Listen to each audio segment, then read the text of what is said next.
In the history of crime, few names evoke a chill quite like Ted Bundy. He was handsome, charismatic, a law student with a bright future. But behind the charming smile and well-groomed exterior lurked a monster, one who would carve a path of terror across America, leaving a trail of devastation that haunts us to this day. This is the story of how a man who seemed to have it all became one of the most infamous serial killers the world has ever known. Our story begins in 1974 in the seemingly tranquil Pacific Northwest. Young women, bright and full of life, began to vanish without a trace. From the bustling campus of the University of Washington to the scenic shores of Lake Sammamish, a pattern of disappearances emerged. Witnesses reported a handsome man, often with his arm in a sling or on crutches, asking for help. His name, he'd say, was Ted. This friendly, non-threatening act was his lure, a carefully crafted disguise that hid his monstrous intentions. The women who offered their help were never seen alive again. As the number of missing women in Washington and Oregon climbed, panic set in. Law enforcement was baffled. The cases were eerily similar, yet the killer was like a ghost, leaving behind few clues. The only consistent description was that of the charming man named Ted, but with no body, no weapon, and no forensic evidence, the investigations stalled. The region was gripped by fear, unaware that the predator in their midst was about to move on, seeking new hunting grounds. In the fall of 1974, Ted Bundy enrolled in law school at the University of Utah in Salt Lake City. The change of scenery didn't change his nature. Soon after his arrival, young women in Utah began to disappear under circumstances disturbingly similar to the cases in Washington. The disappearances then spread to Colorado. The pattern was undeniable. A trail of missing women followed Bundy wherever he went. He was meticulous, choosing his victims carefully and covering his tracks with chilling precision. He was living a double life, aspiring lawyer by day, a ruthless killer by night. The first break in the case came in August 1975.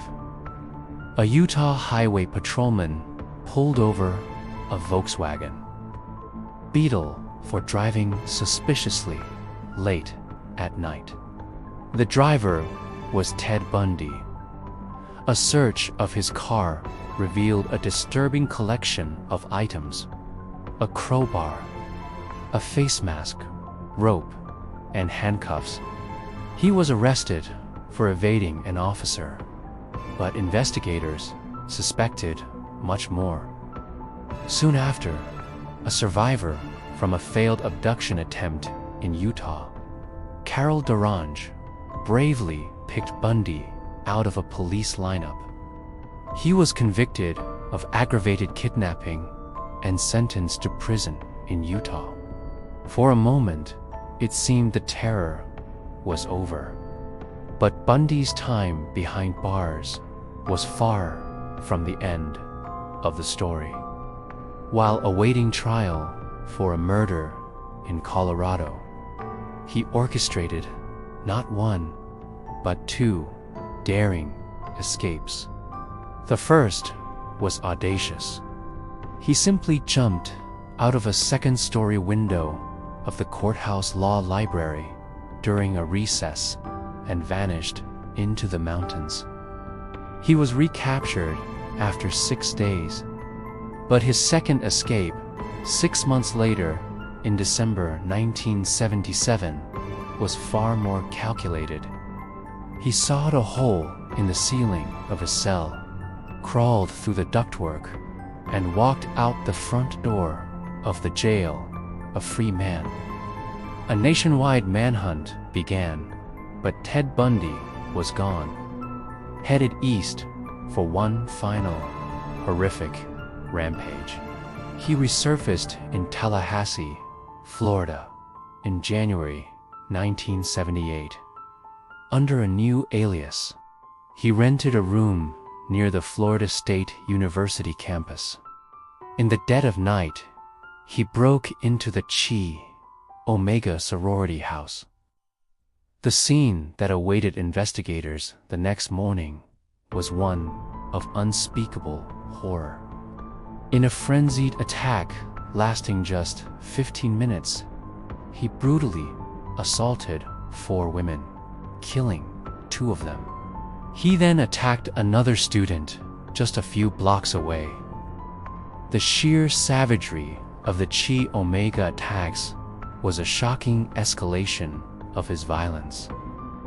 The charming facade had completely crumbled, revealing the true depravity of the monster beneath. His final victim was a 12-year-old girl named Kimberly Leach, abducted from her middle school in Lake City, Florida, just a few weeks after the sorority house massacre. This act, the murder of a child, was his ultimate descent into darkness. But his luck was finally running out.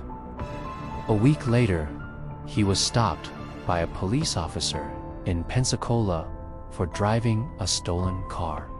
After a struggle, the man who had terrorized the nation for years was finally and definitively in custody.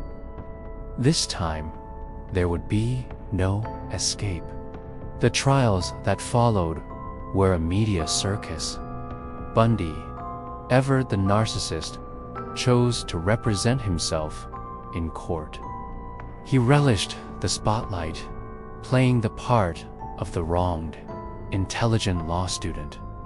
But the evidence against him was overwhelming.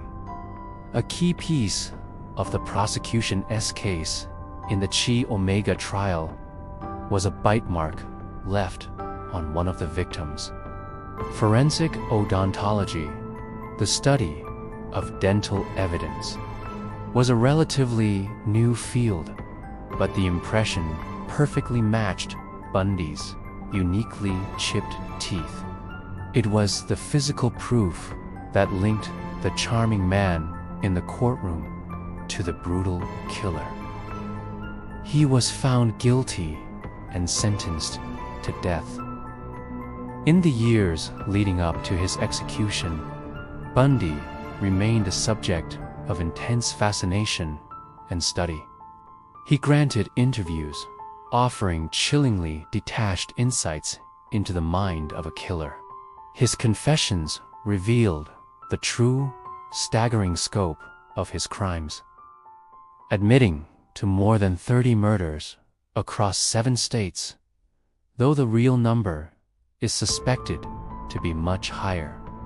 He became a case study for the FBI's budding behavioral science unit, helping to shape the very foundations of criminal profiling that are still used today to hunt predators like him. On January 24, 1989, Ted Bundy was executed in Florida's electric chair. His death marked the end of a dark chapter in American history, but his legacy endures. He serves as a terrifying reminder that evil can wear a handsome face, that monsters can walk among us, disguised as friends and neighbors. The story of Ted Bundy forced law enforcement to evolve, leading to advancements in forensic science and multi-jurisdictional cooperation. Most importantly, we remember the victims, the bright, promising young women whose lives were stolen. Their stories are a solemn testament to the importance of vigilance and a somber warning from the past. If this story resonated with you, please consider liking this video and subscribing to our channel for more deep dives into the cases that have shaped our world.